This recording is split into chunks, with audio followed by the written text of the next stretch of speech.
Los colombianos en su gran mayoría hoy continúan hablando de los resultados de las elecciones al Congreso y de los resultados en las consultas. El Pacto Histórico es el gran ganador de las elecciones legislativas y le sigue el Centro Democrático, mientras partidos como el Liberal, los Conservadores, la U y la coalición de la Alianza Verde viven las dos caras de la moneda, pero eso sí, serán decisivos a la hora de las alianzas. Y claro, estos resultados cobran mucha importancia en las regiones donde, como siempre, hubo ganadores y perdedores, lo que en muchos casos cambia el mapa electoral de este tema, que también les hablaremos hoy. Y los otros protagonistas de la jornada electoral fueron Paloma Valencia, la ganadora de la Gran Consulta por Colombia, y Juan Daniel Oviedo, quien no solo ocupó el segundo lugar, con la votación que obtuvo se convirtió también en gran protagonista de la actual campaña. Sí, señora, pero vamos primero con la que sería la composición del nuevo Senado luego de las elecciones de ayer. Ana Milena Gutiérrez nos tiene esos datos.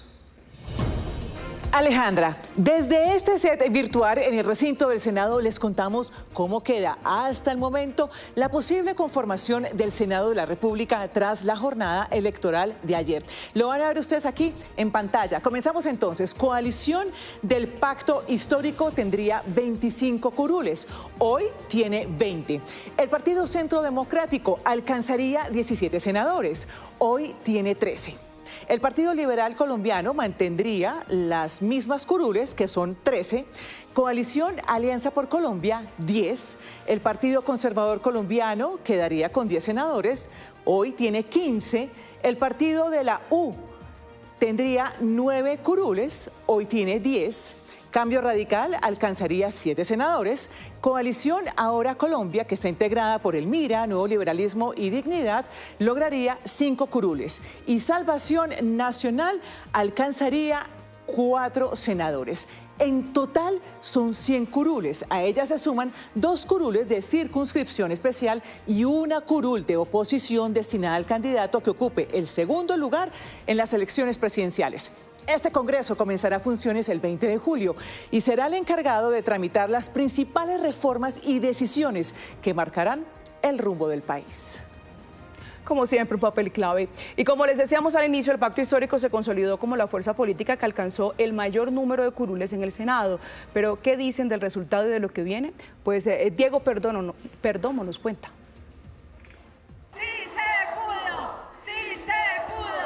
La celebración dejaba ver la satisfacción del Pacto Histórico por los resultados alcanzados al Congreso. Vamos por más unidad para vencer, compañeros y compañeras. Un festejo que inició con la cabeza de lista del Senado, Carolina Corcho, y la de la Cámara de Representantes por Bogotá, María Fernanda Carrascal, y al que poco después se sumó el candidato presidencial, Iván Cepeda. Un resultado que dejó al Pacto Histórico como el gran ganador de las legislativas. En el caso del Senado de la República pasó de 20 curules que tiene actualmente a 25. Llega al legislativo la exministra Corcho y mantiene en su escaño congresistas como Pedro Flores, Wilson Arias, Esmeralda Hernández e Isabel Cristina Zuleta. Bueno, lo primero que tenemos que decir es que nosotros no tuvimos la oportunidad de que nuestro candidato presidencial participara en alguna de las consultas. Cuando el candidato presidencial participa en las consultas, eso jalona las listas al Congreso. Nosotros no tuvimos esa oportunidad y aún así obtuvimos 4.4 millones de votos, la votación más alta del Senado en la historia. Desde ya hablan de lo que consideran deben hacer de cara a lo que serán las discusiones en el legislativo. Hemos aumentado las curules en la Cámara de Representantes, pero para hacer las reformas que nosotros consideramos son las reformas que requiere el país, la continuidad del proyecto político del presidente Gustavo Petro, necesitamos afianzar coaliciones que nos permitan tener las mayorías absolutas. Después de estos resultados, en el Pacto Histórico ya miran de frente las presidenciales. Que hoy podemos avanzar con certeza, solos, no en el sentido de soledad, sino empezar a hablar con los votantes de todas las fuerzas políticas que hoy representan el centro y la centroizquierda. Esa es una tarea importantísima. Somos la principal fuerza política de Colombia, la más influyente y la que cuenta con la bancada hoy por hoy más numerosa en el Senado y en la Cámara de Representantes. En el caso de la Cámara de Representantes, la lista del pacto histórico llegó a los 589.949 votos en Antioquia quedó por debajo del Centro Democrático con 394.081 votos y en Atlántico 269.814. Y el Centro Democrático fue uno de los dos partidos con mayor cantidad de votos en todo el territorio nacional. La colectividad sumó 5.602.000 votos en el Senado y la Cámara de Representantes, donde habría obtenido nuevas curules. A medida que avanza el preconteo en todo el país, los números comenzaron a dibujar una tendencia que se consolidó con el paso de las horas. El Centro Democrático se mantiene como una fuerza determinante en el Congreso de la República. Quiero hoy, desde la distancia, agradecerle a un hombre que lo ha dado todo por Colombia, a un hombre que dio más de lo que le correspondía, a un hombre que sigue dando la batalla por la libertad de Colombia, al presidente Álvaro Uribe Vélez. Aunque fue superado por la lista del pacto histórico y la diferencia supera el 1.000.000 de votos, en el Senado el Centro Democrático alcanzó 13.035.000 votos, una cifra que les ayuda a recuperar 4 escaños para un total de 17 senadores. Un gran crecimiento en las cámaras de representantes, en el Senado de la República y por supuesto una nueva realidad política en cabeza de Paloma Valencia, en torno a esa gran coalición que fue tremendamente exitosa. Serían unos aliados interesantes. Obviamente está Salvación Nacional en primer lugar, que juntos con ellos y junto con Creemos, que tristemente no sacó el umbral, pero nos quitó una curul como sector político, hubiéramos logrado más o menos 22 curules, que tampoco iban a ser mayoría, pero era pues un punto de partida muy interesante. Para los nuevos senadores y representantes a la Cámara del Centro Democrático, la principal alianza es con la gente. El Centro Democrático logró algo que en política es decisivo, volver a activar su identidad. Frente a la incertidumbre que vive el país, muchos colombianos buscaron una voz clara de oposición y encontraron en el Centro Democrático y en Paloma referentes firmes. En la Cámara de Representantes ocurrió otro movimiento decisivo. El Centro Democrático sumó 2.566.000 votos, lo suficiente para sacudir el tablero político en Bogotá con 6 curules, en Antioquia con 7 curules y en Santander con 2 curules. Los colombianos apoyaron el Centro Democrático. Eso se sintió con los resultados del 8 de marzo, tanto a nivel nacional como a nivel regional. En Antioquia nos consolidamos como la primer fuerza política. El dato político no es menor. En un escenario de alta polarización y un mapa político en constante cambio, el Centro Democrático demuestra que sigue siendo una de las estructuras electorales con más fuerza en el país. 12 del día, 39 minutos y por supuesto seguimos generando espacios de análisis aquí en Noticias Caracol. Por eso, a propósito de este contexto que les presentábamos, quiero saludar a esta hora a Juan Carlos Flores, analista político. Bienvenido a Noticias Caracol. Y si le parece, comenzamos evaluando justamente la consolidación de estas dos fuerzas. Por un lado el pacto histórico y por el otro lado tenemos al Centro Democrático, los dos partidos que obtuvieron el mayor caudal electoral para el Senado. Sin embargo, hay que hacer hincapié en efecto que pues hay una ventaja representativa en el pacto histórico en el Senado. ¿Esto qué representa y de qué manera comienza a reconfigurar el panorama político del país de cara a las presidenciales, a la primera vuelta, desde el legislativo, por supuesto? Buena tarde. Muy buenas tardes. Pues aquí hay dos carriles que van paralelos, pero tienen diversos momentos después de estas elecciones. De un lado, el carril del petrismo ya tiene resuelto todo. Tiene un candidato que es uno de las dos personas que va a pasar a segunda vuelta. Ese tiene asegurado el tiquete a segunda vuelta. Tienen, como ustedes lo acaban de describir, una mayoría, no total, no absoluta, en el Congreso y un desempeño muy bueno en algunas ciudades para la Cámara, como es el caso, por ejemplo, de Bogotá. Al mismo tiempo está la otra pista, donde hay dos corredores, una corredora que acaba de ingresar a esa pista ya como candidata firme y el otro que es Paloma Valencia con una consulta muy exitosa para ella, para Uribe, y en el otro carril está un hombre que como nadie estaba compitiendo directamente con él, Abelardo de la Espriella, pues ayer yo creo que prácticamente su destino se decidió porque en la consulta los votos por el uribismo, que el uribismo le puso a Paloma Valencia, son la mitad de todos los votos que el uribismo consiguió en las elecciones de ayer. De manera que Paloma Valencia, dentro de la derecha, tiene un gran campo para crecer. Pero una vez estén definidos esos dos grandes jugadores, viene un interrogante para los dos lados. Fíjese usted que una de las senadoras del petrismo que usted entrevistó decía que iban a salir ahora por el voto de centro y de centro izquierda.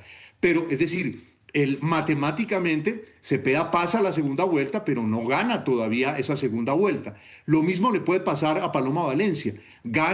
Puede ganar dentro de la derecha, las probabilidades son muy altas, pero si pasa a la segunda vuelta, le quedan faltando unos votos no desdeñables. De manera que la consulta de ayer rebaraja, a mi juicio, el panorama de la segunda vuelta.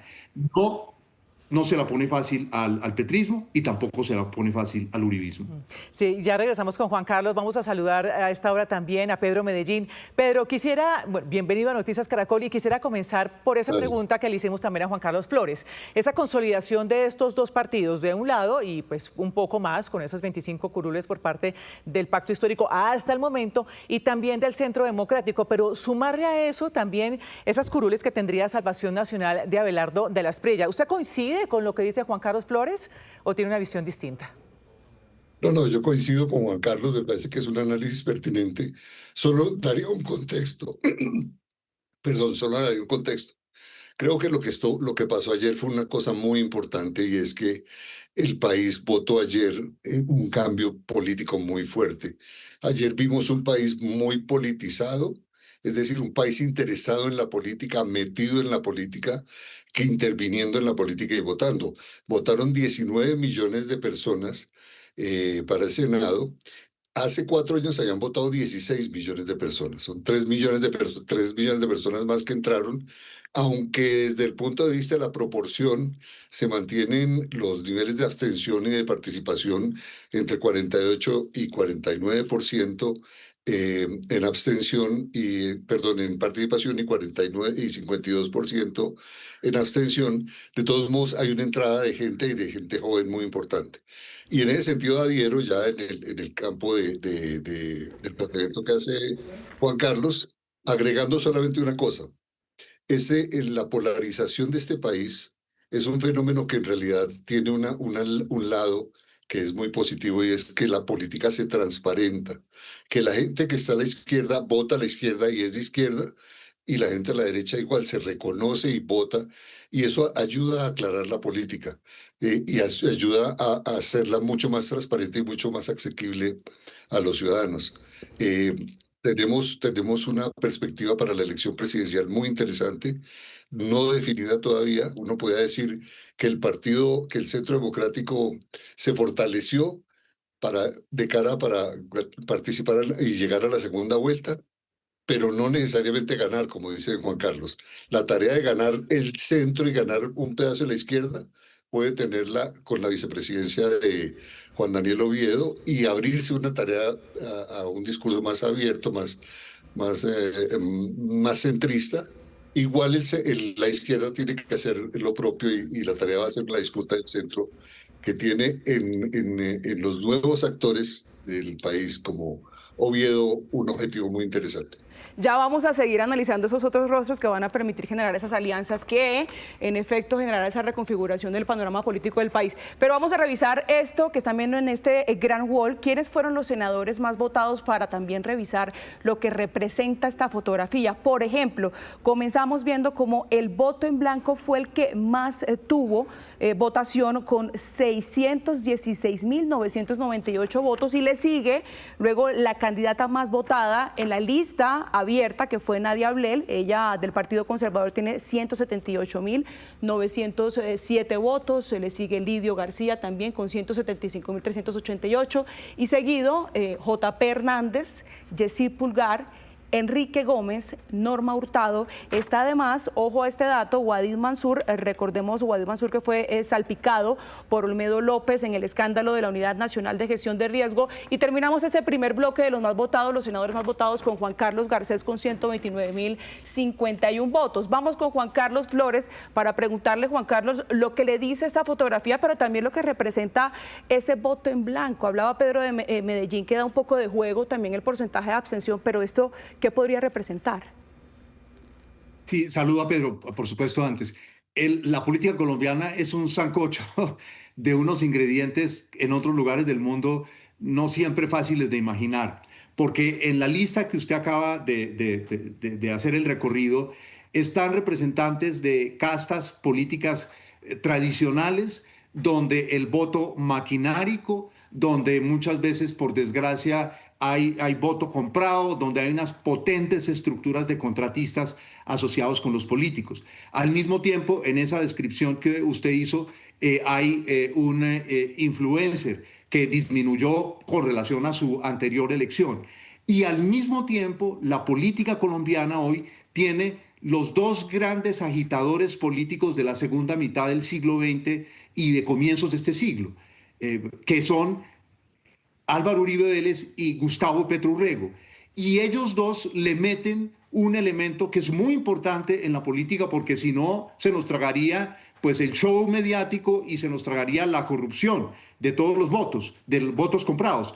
Y es el que ellos incentivan en sus huestes una pasión por ir a votar. Y eso fue lo que se reflejó ayer, independiente de la visión ideológica que cada uno de los dos tengan. Entonces, este Senado tiene al mismo tiempo, al lado de estos dos caudillos movilizando votos, como se evidenció ayer, tiene una masa gris muy grande, que es cuando la gente habla de centro, se le olvida que el centro es en Bogotá y unas pocas ciudades, pero en el resto del país está una masa gris de políticos que no tienen ideología y que se hacen elegir para reproducirse, mantener su poder en las regiones, seguir disfrutando de un altísimo nivel de vida, y ellos se pueden voltear para un lado o para otro.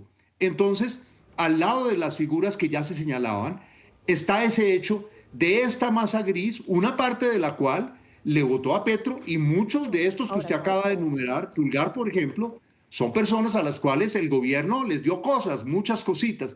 ¿Hacia dónde se inclinará esa masa gris del Congreso? Sí, gracias Juan Carlos. Vamos con Pedro Medellín. Pedro, me parece muy importante hablar del ganador, que es el voto en blanco, ¿no? 616.998 votos. ¿Cuál es la lectura suya sobre esta votación? Porque pues esto, algunos han dicho que puede ser una especie de sabotaje, otros han dicho que las dudas sobre cómo votar, bueno, hay tantas lecturas alrededor del tema. Para usted, ¿qué fue lo que pasó? ¿Por qué tan alta votación? Mire, ese es un fenómeno muy interesante y es expresión de lo que han sido la agitación y la fuerza de estos 4 años de gobierno. Y es que en estos 4 años de gobierno la gente aprendió a valorar la democracia, a valorar los jueces, a valorar las instituciones y también aprendió a valorar el voto. El voto en blanco, el hecho de que haya 616.000 personas votando en blanco como una forma de decir, no voy por ninguno de los candidatos, pero mi voto es una forma de expresión, es un fenómeno nuevo relativamente. Se había presentado en varias consultas, en varios momentos distintos de la política colombiana, en donde la gente, el voto en blanco era una forma de expresar la insatisfacción con los candidatos que estaban ahí. Y creo que ese es un elemento también importante, el reflejo de lo importante que es el voto, de lo valorado que se volvió el voto en Colombia y de una posición en la cual dice, yo no estoy con estos que están acá, yo quiero ver otros candidatos. Es el mensaje fuerte que hay detrás de esos 616.000 votos.